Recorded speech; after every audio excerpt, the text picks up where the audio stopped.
지금 멈추고 주의 깊게 들으세요. 여러분이 여기 있는 것이 우연이라고 생각하시나요?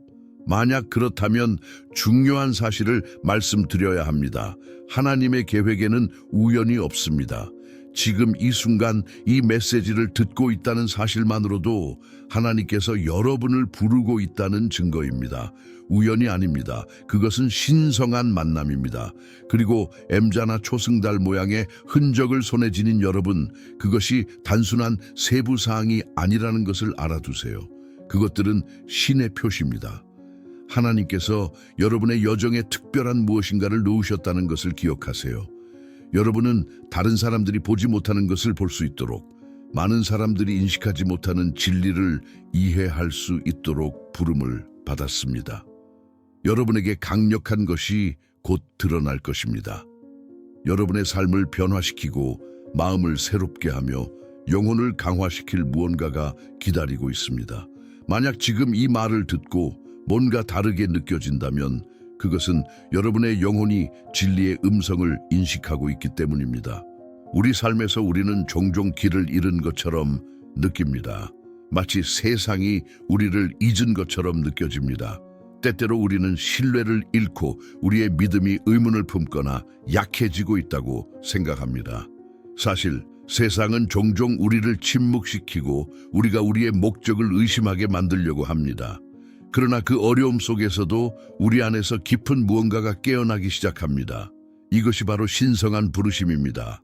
이것은 우연이 아닙니다. 당신이 지금 이것을 듣고 있는 것은 우연이 아닙니다.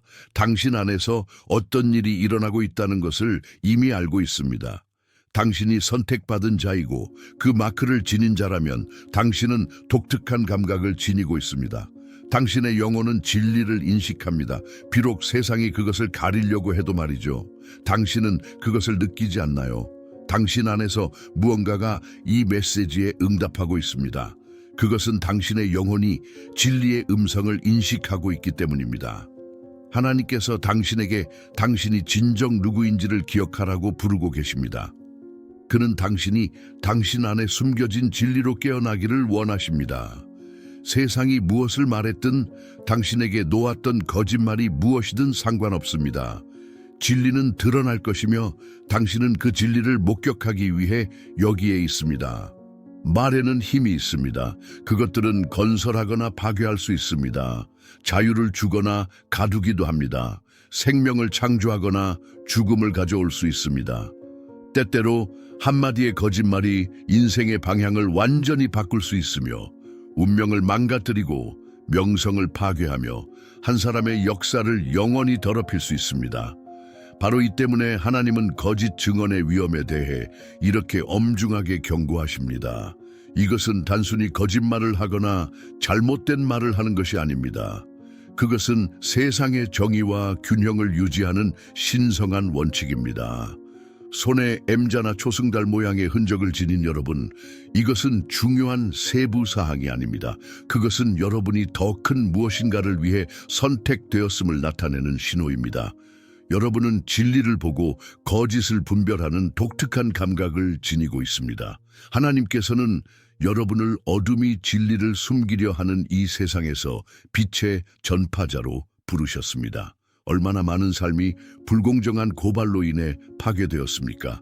얼마나 많은 사람들이 거짓말로 인해 기회, 우정, 직업, 심지어 자유를 잃었습니까?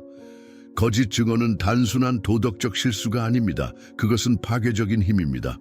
성경은 진리가 삶의 기초임을 가르칩니다. 하나님은 바로 그 진리이시며 진리에 반하는 모든 것은 어둠, 불의, 속임수와 일치합니다. 하나님은 거짓말을 미워하시며 이는 결코 그에게 보이지 않는 일이 아닙니다. 하나님은 왜곡된 모든 말, 조작된 모든 이야기, 거짓 증언으로 인한 모든 불의를 보십니다. 하나님은 거짓 증언을 단순한 도덕적 실수로 다루지 않으시며 그것을 신성한 질서에 대한 심각한 위반으로 보십니다. 하나님은 거짓말, 진리의 왜곡, 조작을 사람들뿐만 아니라 창조의 기초 자체에 영향을 미치는 것으로 보십니다. 누군가가 거짓말을 선택할 때 그들은 단지 다른 사람을 해치는 것만 아니라 하나님의 정의의 본질을 훼손하고 있는 것입니다. 법정에서든 일상적인 대화에서든 거짓 증언은 사람들 간의 신뢰를 파괴하고 세상의 불신을 퍼뜨립니다. 그래서 성경은 내 이웃에 대해 거짓 증언을 하지 말라. 출애굽기 20장 16절 분명하게 경고합니다. 이는 단순히 거짓말을 하지 말라는 것이 아니라 이 행위가 하나님의 정의에 대한 직접적인 도전임을 이해하는 것입니다. 진리의 빛에서 떠나 어둠 속에 살기로 선택하는 것입니다. 누군가가 거짓말을 할 때 그들은 실제로 하나님의 빛에서 멀어지고 있다는 것을 깨닫지 못합니다. 거짓말 한마디 한마디는 그 사람의 양심에 무게를 더합니다. 마음은 단단해지고 영혼은 하나님의 평화에서 멀어집니다. 하나님의 정의는 결코 실패하지 않습니다. 거짓 증언은 순간적인 이득을 가져올 수 있지만 그로 인한 결과는 결코 피할 수 없습니다. 잠언 19에 거짓 증언은 벌을 면하지 못하고 거짓말하는 자는 피하지 못한다고 쓰여 있습니다. 하나님은 외형을 넘어선 사람의 마음과 의도를 아시며 아무리 감춰져 있어도 불의는 결코 지나치지 않습니다. 거짓 증언이 잠시 승리한 것처럼 보일지라도 진리는 반드시 드러나게 되어 있습니다. 그리고 진리가 드러날 때 거짓말로 파괴하려 했던 자들은 자신이 뿌린 대로 망하게 될 것입니다. 거짓 증언은 하나님께서 보시기에 가장 심각한 범죄 중 하나입니다. 그것은 살인과 우상 숭배와 함께 신성한 질서를 지탱하는 명령들 중에 위치합니다. 하나님은 거짓 증언을 단순한 도덕적 결점으로 보지 않으시며 그것은 현실을 왜곡하고 정의 자체를 부패시키려는 시도로 간주하십니다. 거짓말은 단지 다른 사람을 해치는 것에 그치지 않습니다. 그것은 거짓말을 한 사람에게도 깊은 영향을 미칩니다. 거짓말을 선택한 사람은 사실 빛에서 멀어지고 어둠 속으로 걸어가고 있다는 것을 깨닫지 못합니다. 시간이 지날수록 거짓말을 하는 사람의 양심은 점점 더 흐려지고 영혼은 하나님의 평화에서 멀어집니다. 이 죄가 그렇게 심각한 이유는 그것이 진리에 반하는 행동이기 때문입니다. 성경은 하나님이 진리라고 가르칩니다. 그리고 진리에 반하는 모든 것은 하나님의 불변하고 완전한 성격에 대한 직접적인 도전입니다. 출애굽기 20시6에서 하나님은 우리가 거짓말을 하지 말라고 요청할 뿐만 아니라 분명한 명령을 주십니다. 내 이웃에 대해 거짓 증언을 하지 말라. 이 명령은 단순한 제안이 아니라 하나님의 명령으로 하나님이 진리를 얼마나 심각하게 여기시는지 보여줍니다. 누군가가 거짓말을 할 때 그들은 신성한 정의의 기초를 침해하는 것입니다. 그리고 비록 거짓말이 일시적으로 효과가 있을 수 있지만 하나님은 진리가 반드시 승리한다고 보장하십니다. 거짓말을 하는 사람은 잠시 사람들을 속일 수 있을지 몰라도 결코 창조주를 속일 수는 없습니다. 거짓말 한마디 한마디는 대가를 치르게 됩니다. 거짓말을 하는 사람은 잠시 거짓에서 이득을 볼 수 있지만 그들의 영혼에는 큰 비용이 따릅니다. 거짓말의 무게는 점점 쌓여가며 시간이 지나면 그 사람의 양심은 굳어지고 하나님의 평화에서 멀어지게 됩니다. 잠언 19는 우리에게 이렇게 말합니다. 거짓 증인은 벌을 피하지 못하며 거짓말하는 자는 피할 길이 없다. 사람들은 진리를 숨기려고 할 수 있지만 진리는 반드시 드러날 것입니다. 진리가 드러날 때 하나님의 정의가 회복될 것입니다. 거짓 증언을 하는 자들은 자신이 한 행동의 대가를 치르게 될 것입니다. 거짓말은 빠르게 퍼지며 주변의 모든 것을 오염시키는 보이지 않는 전염병과 같습니다. 거짓 증언은 명성을 파괴하고 우정을 부패시키며 심지어 가족을 무너뜨리는 힘을 가집니다. 거짓 증언은 법정에만 있는 것이 아닙니다. 그것은 일상적인 험담, 생각 없이 내뱉는 악의적인 말들, 그리고 진실을 숨기는 것에 있습니다. 누군가가 진실을 말하지 않기로 선택할 때 그들은 거짓을 키우고 퍼지게 만드는 것입니다. 그리고 거짓말의 영향은 그것이 말해진 순간에만 한정되지 않습니다. 거짓말은 연쇄적인 결과를 만들어내며 처음에는 전혀 관련이 없었던 사람들에게도 영향을 미칠 수 있습니다. 예를 들어 거짓 고발은 한 사람을 감옥에 가두고 그 사람의 삶과 가족을 파괴하며 사회 전체의 정의에 대한 의문을 일으킬 수 있습니다. 거짓 증언은 정의의 시스템을 부패시키고 진실을 억누르는 속임수의 거미줄을 만듭니다. 성경에서 우리는 거짓 증언이 가져오는 파괴적인 영향을 여러 이야기에서 볼 수 있습니다.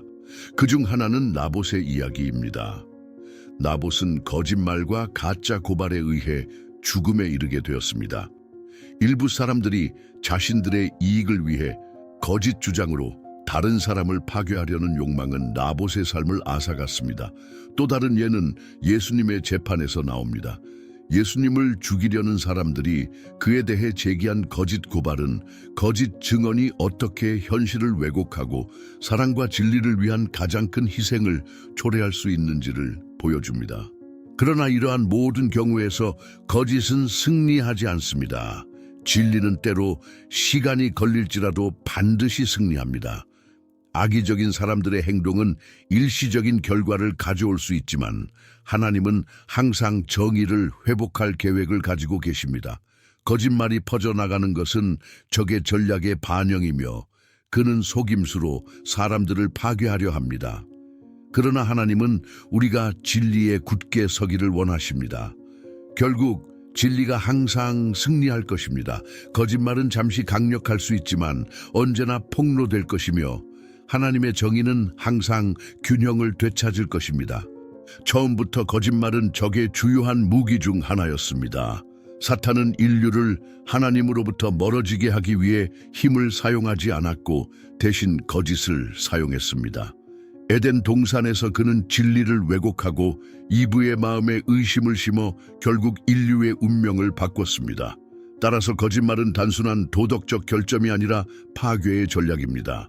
거짓말은 신앙을 약화시키고 혼란을 일으켜 죄가 퍼지고 정의가 사라지도록 만듭니다. 거짓말이 지배하기 시작하면 진리는 묻히고 사람들은 왜곡과 속임수로 가득한 세상에서 살게 됩니다. 그래서 하나님은 거짓 증언을 강력히 금지하십니다. 그것은 어둠의 세력과 함께 일하는 가장 큰 방식 중 하나이기 때문입니다. 요한복음 8:44에서 예수님은 사탄을 거짓말의 아버지라고 묘사하십니다. 그는 끊임없이 속이고 잘못된 정보를 주며 분열을 일으키려고 합니다. 누군가가 근거 없는 고발이나 악의적인 소문을 퍼뜨릴 때 그들은 적의 일을 돕고 있는 것입니다. 거짓 증언은 피해자에게만 해를 끼치는 것이 아니라 거짓말을 하는 사람도 하나님으로부터 멀어지게 만들며 속임수와 파괴의 삶을 살게 합니다. 사탄은 진리를 조작하는 능력을 가지고 있으며 거짓을 영적 전쟁의 도구로 사용합니다. 그는 의심과 혼란을 심으면 사람들의 신앙을 약화시켜 그들을 그리스도의 빛에서 멀어지게 만들 수 있다는 것을 잘 알고 있습니다.